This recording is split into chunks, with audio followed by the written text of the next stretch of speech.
أحبك يا كتاب الله حبا يأسر القلب أحبك يا هدى روحي ونورا يرسم الدرب.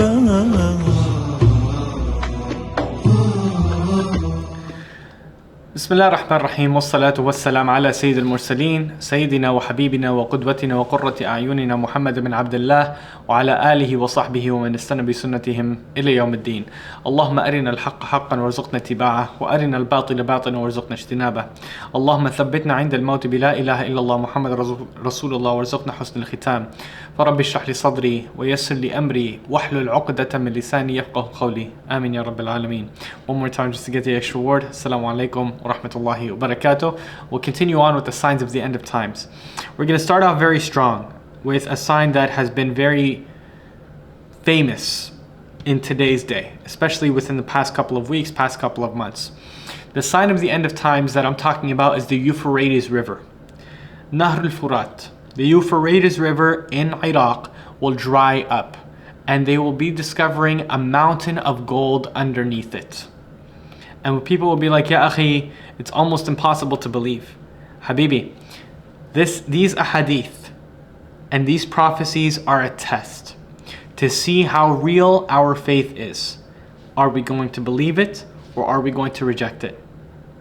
The manhaj that came to us is that if these kinds of ahadith that the Prophet ﷺ talks about, all we have to do is, when these ahadith come to us that the Prophet ﷺ talks about, all we have to do is say amanna.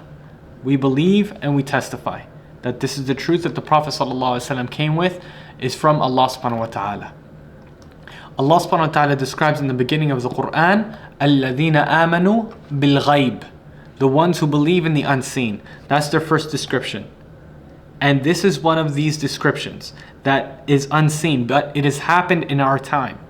Right? الَّذِينَ يُؤْمِنُونَ بِالْغَيْبِ, they believe in what's going to happen, that's unknown.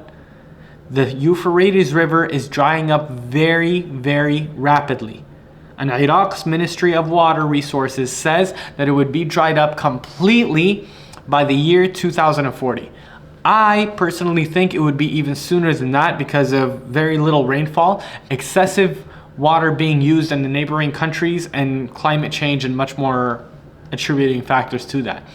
And the Prophet ﷺ said in the hadith narrated by Abu Hurairah radiallahu anhu وأرضاه, لا تقوم الساعة حتى يحصر الفرات عن جبل من ذهب يقتتل الناس عليه فيقتل من كل 199 ويقول كل رجل منهم لعلي أكون أنا الذي أنجو. The final hour won't happen until the Euphrates River will dry up and the mountain of gold will be discovered underneath it. People will kill each other over it until out of every 100 people that fight, 99 of them are killed, and every one of those men will say, perhaps I am the one that wins. And this hadith is mentioned in Bukhari and it's in the Sahih, and it's also mentioned in Muslim in his Sahih as well. So this hadith is agreed upon and it's of the highest authenticity of narration. And the entire ummah is in agreement that this hadith is a solid narration. That the Euphrates River is going to dry up. A mountain of gold will be discovered underneath it. And people will fight over it and will continue to fight over it in hopes that they are going to be the ones that are going to survive. We're seeing this all over. People are saying, oh, this is pyrite, the fake gold. It's not. It's real gold. Because the Prophet ﷺ is not making up things from his own whims and desires. Some people come up with their own like fake news. Oh no, it's this, it's that, it's that. Why? Because they're the ones that are trying to seize it, right?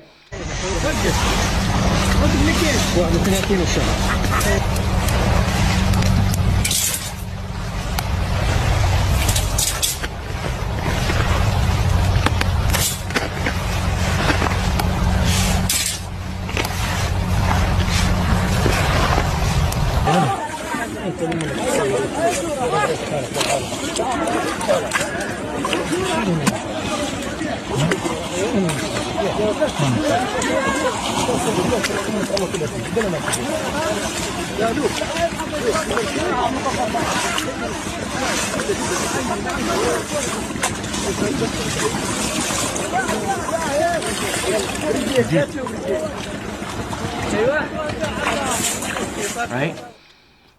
So that's another sign of the end of times. Another sign of the end of times is that animals and inanimate objects would start to speak to people. This is where it's going to start getting very, very weird. Okay? This is where it's going to start getting very weird for people because it would be very confusing, obviously. And since we're getting close to the end of the minor signs of the end of times, and so that we can begin with the major signs, inshallah, in the next episode, bi'idhnillah, now you'll see that the minor signs of the end of times are going to be from the odd and the really strange signs. And these are signs that are, the more odd they get, the more you understand how close we are to the end of times. And we see this is from the sign that, for example, from the ones that I just spoke about, the drying up of the Euphrates River, and a gold mountain will be discovered underneath it. This is very strange. So this sign that I'm talking about right now is that there's going to be سباع وجمادات تكلم الناس. There will be predators and inanimate objects, predators meaning animals, right? That will be speaking to human beings. And wallahi thumma wallahi, we are seeing it in our time today.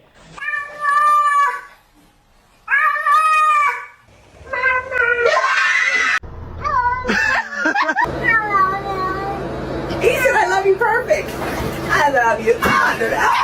Excuse me, how did you even get up there? Oh.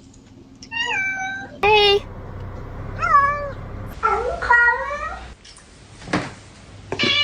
What did you just say? This is what happens to bad kitties. Kitty, you good? Are you stuck? Say yeah.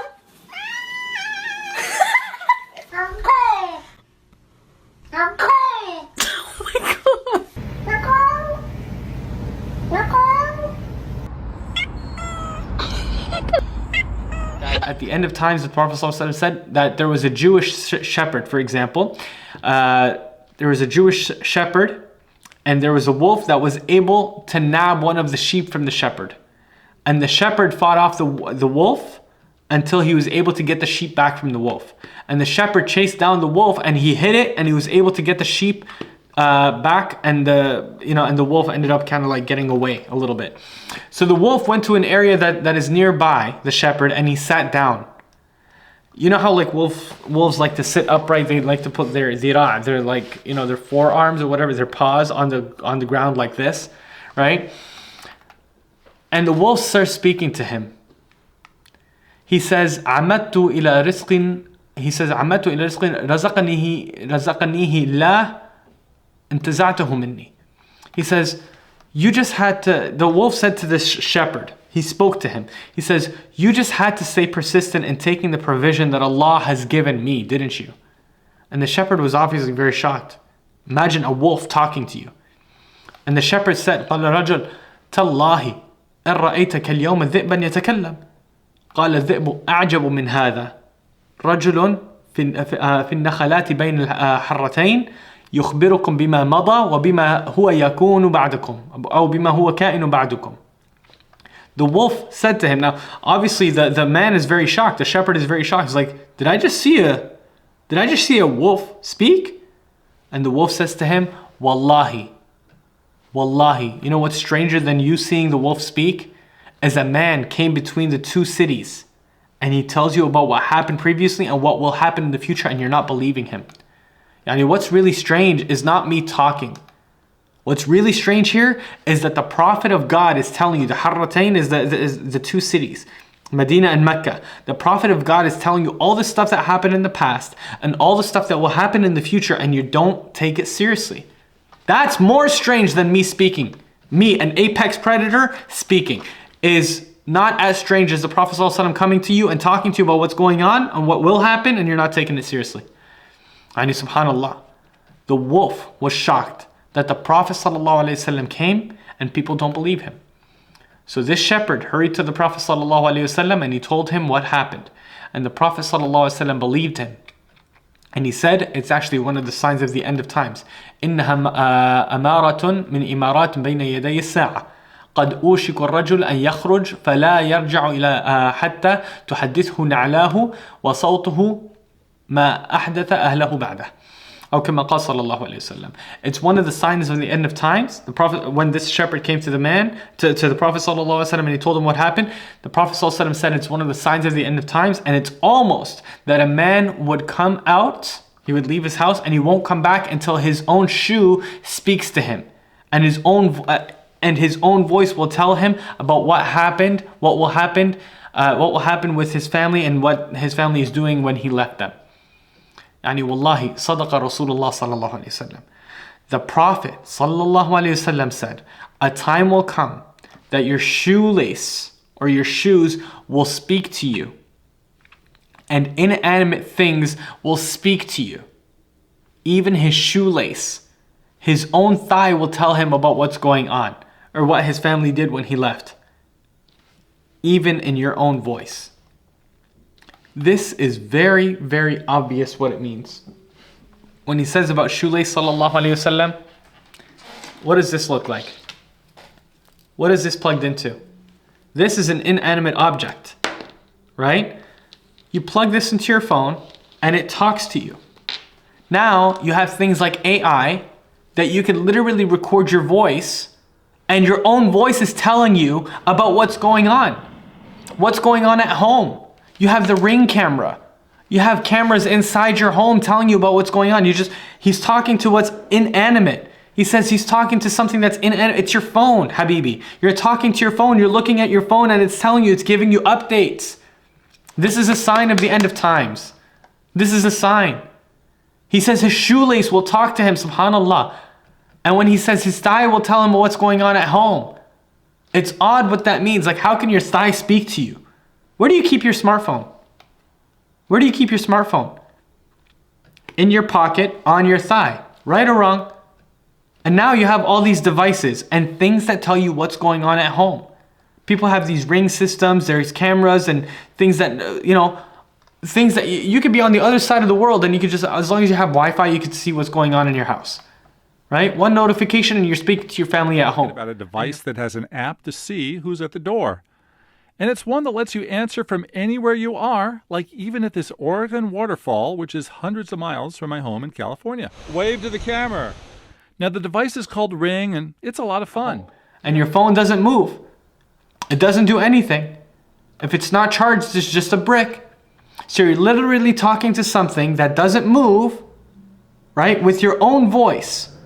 It's talking to you, and you're talking to it with your own voice, just like the Prophet ﷺ said, word for word. And as for the animals speaking, you can literally see videos of animals actually talking back to human beings. I'm not saying like meows or barks or anything. No, actual clips, like talking back, saying, hello, I'm cold, I don't want to, I don't know. And we're literally seeing this in our lifetime today. And another thing that I found very interesting is that inanimate objects would speak. Today, we're finding robots. And with AI, they're literally moving around, speaking to you. And David Hansen and his robot, Sophia. Oh my gosh, welcome. Thank you so much for coming on the show. Nice to meet you as well. David, you brought a friend with you here, and this is really kind of freaking me out. Yeah, this is Sophia. And Sophia is a social robot. And she has artificial intelligence software that we've developed at Hansen Robotics, which can process visual data. She can see people's faces. She can process conversational data, emotional data, and use all of this to form relationships with people. Okay, so... I mean, she's basically alive. Is that what you're saying? Oh, yeah. She is basically alive. Would you like to maybe give it a try? Sure. I'll just say... What's... This is like... You see how awkward my first dates are. It's a robot. I'm getting nervous around a robot. A very pretty robot. Do I just say hello to? Yeah.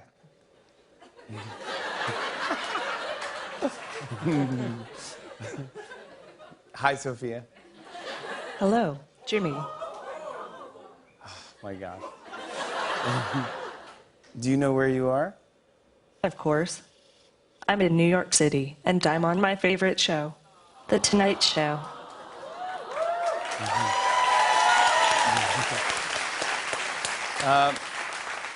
Sophia, can you tell me a joke? Sure. What cheese can never be yours? What cheese can never be mine? I don't know. Nacho cheese. yeah, that's good, yeah. And analyzing you. And inshallah we'll get to that bi'idhnillah. Another sign of the end of times is wishing for death because of how many tribulations there are on earth.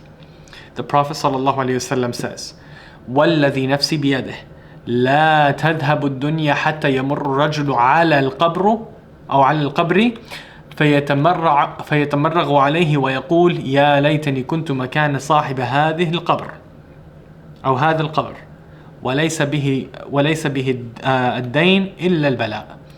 The hadith that is narrated by Abi Hurairah radiallahu anhu wa arda, that the Prophet sallallahu alayhi wasallam said, by the one who holds my soul in his hand, the final hour won't happen until a man passes by a grave and says, I wish I was in his place, not because of debt, but because of the tribulations of the dunya. Yani he would wish he was in the grave not because of debt. He doesn't owe anything. He's not worried about debt. You know how some people think that when you die you don't have to worry about debt anymore? This person won't mind the debt. He's more upset about the tribulations of the dunya, and that's why he's wishing he was in the place of the person that was already deceased in that grave. And this is in Bukhari and Muslim, in their narrations, in the authentic ahadith of narrations, right? Because evil would be so widespread and would be so common until there will be no one left to say Allah, Allah.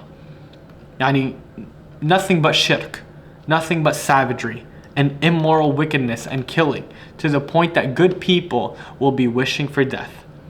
And this happened at the time of the Prophet ﷺ.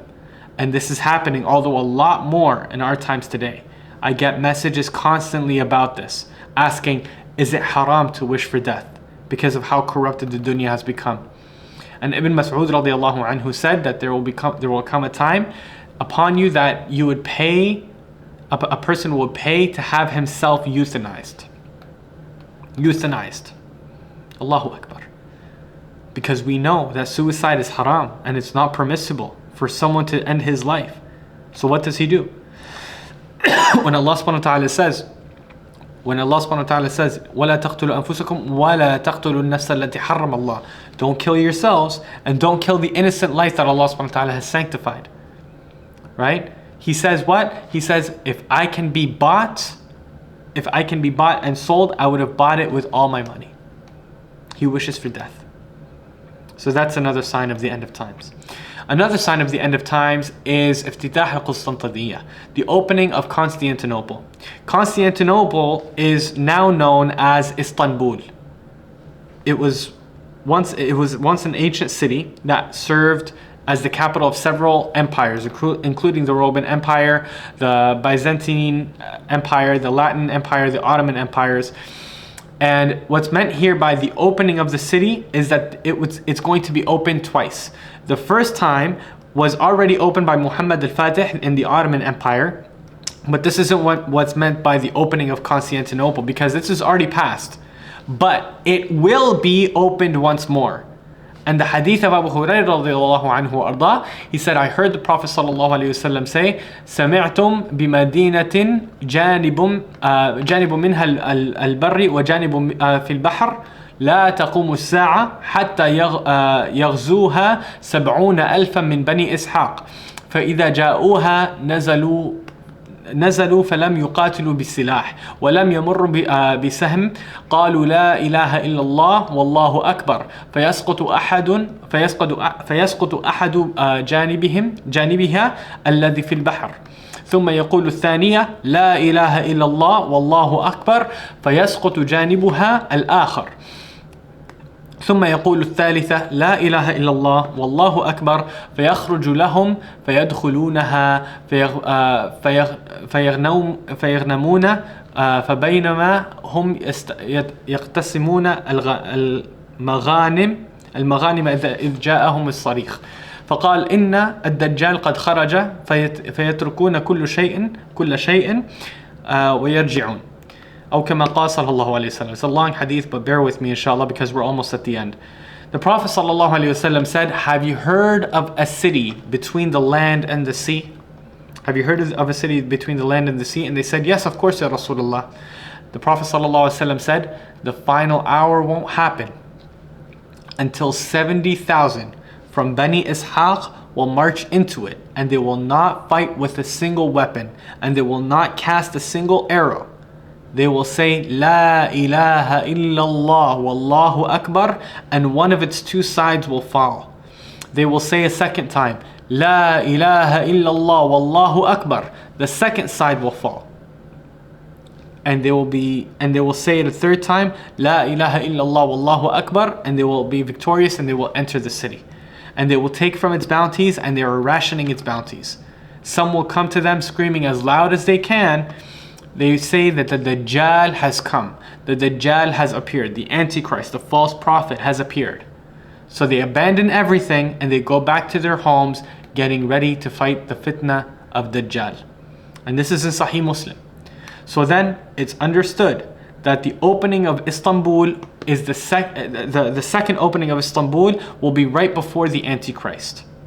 Let me say it again. The second opening of Istanbul, which is going to happen, Allahu Alam, maybe a couple of years down the road, maybe 5 years, maybe 2 years, Allahu Alam.